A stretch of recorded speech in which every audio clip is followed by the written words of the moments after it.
Hello everyone.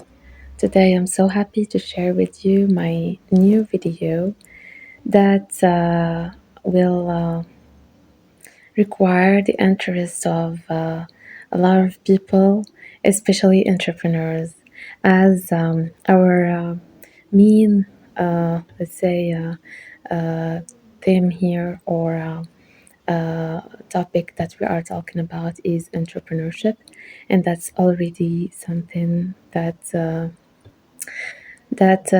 could help a lot of people to make big moves, to change their way of thinking, the state of mind, since everything starts with the way we think, the way we move ahead, the way we create to each other a safe place to continue to give more, to build something that is so.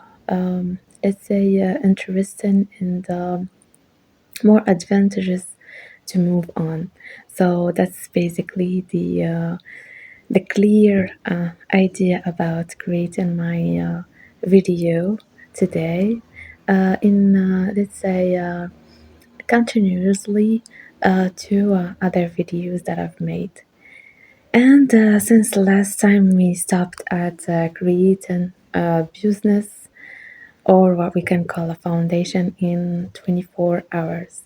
That was the ultimate challenge for an entrepreneur to start. In order to say that everything is easy, everything as not everything is easy, but with a wise, um, good, let's say, utilization of the tools, of the idea, the good utilization of let's say everything around in the environment that makes a sense as an entrepreneur to grow fast, not only to grow fast but to grow with a solid basics, to grow with let's say a foundation that will not really fail, but especially that will make your, let's say, teamwork be in a stable position no matter the ups and downs of the foundation. Always you as a let's say a leader, your teamwork must be on a stable situation. So, today's topic is a little bit different than the others. The topic of today is the trust. So, how can you maintain the trust with your teamwork despite the ups and downs, despite the turbulent environments, despite the crises that might happen or occur from time to another? I mean, the point here is how to keep the pivot working on your let's say on your side or on your favor no matter what happens in your macro environment. So, how to build the trust in the workplace? So, building the trust in your company is something that is not really easy at all. It's not easy as long as it seems like a little bit, I mean, easier to build a teamwork, to go ahead with your teamwork and to, make, let's say, benefits together, to go through situations together.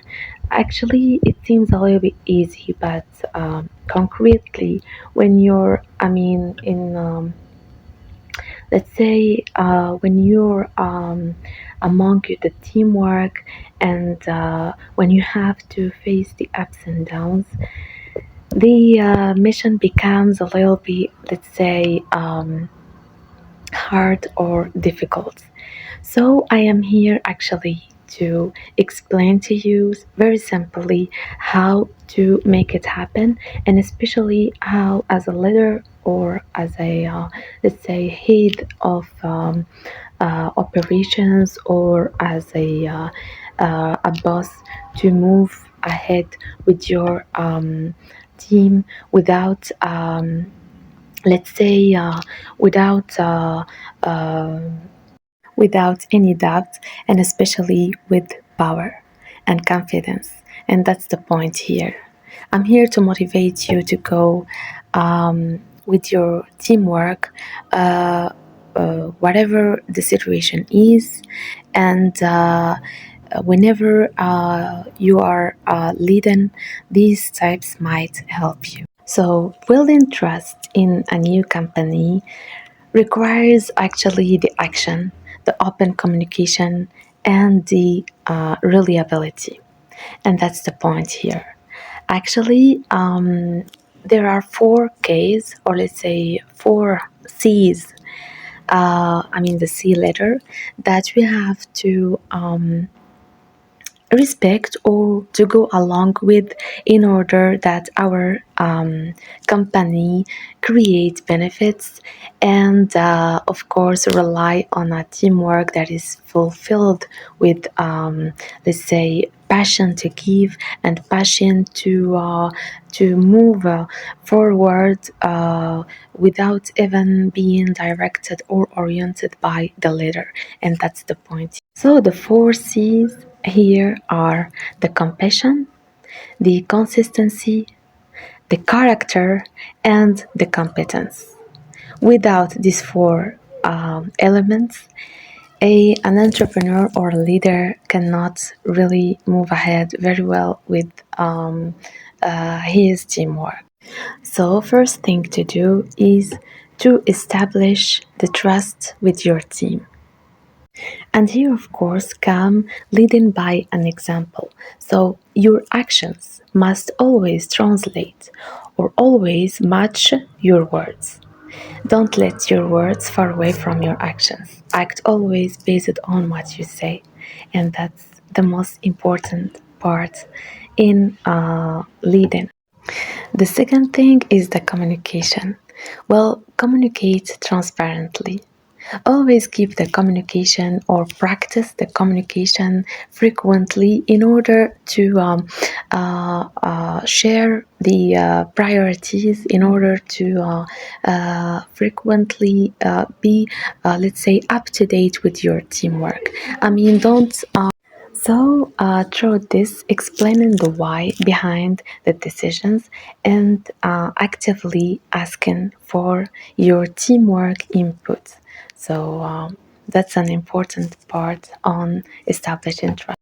And the third thing is a very important part, actually. Something that we see absent, like that doesn't really, it may exist, but not as much as it is clear on organizations and companies, and I still don't know why, which is like value the contributions. Why we don't value the or acknowledge the contributions of our team? And that's the point. That's actually what we are looking for. I mean, the hard work they are given, the let's say the input that they are creating must really be encouraged, must be acknowledged, and in order to create a safe environment for them to avoid, let's say, all the mistakes, and of course without blaming. That's the point here. So acknowledging the teamwork, let's say, a little steps or little efforts done is already something that's very interesting. But of course,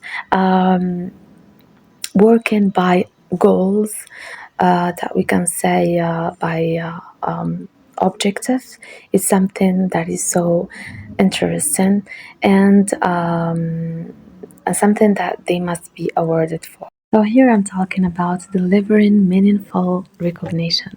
I mean, prize publicly, like celebrating individual and team wins during the company-wide on department meetings. This is something so interesting. Also, rewards specifically. I mean, they tell exactly what the employee did very well during that period, and of course. When given the price. And this is so interesting also.